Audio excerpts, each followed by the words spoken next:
Waziri Mkuu wa Israel Benjamin Netanyahu amezungumzia uamuzi wa nchi zikiwemo Ufaransa na Uingereza kutambua taifa la Palestina na kuita kujiua kitaifa.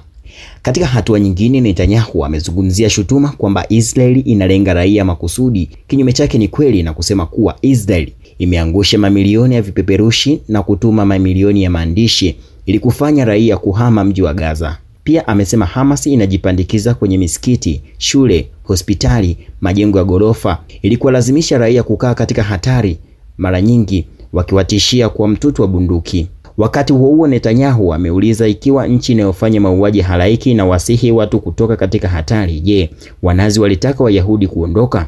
Aidha, ametumia wasaa huo kukana shutuma kwamba Israeli inawaua watu kwa njaa huko Gaza kwa makusudi, na kusema iwapo kuna watu wa Gaza ambao hawana chakula cha kutosha ni kwa sababu Hamas huiba, huhifadhi na kuuza chakula hicho.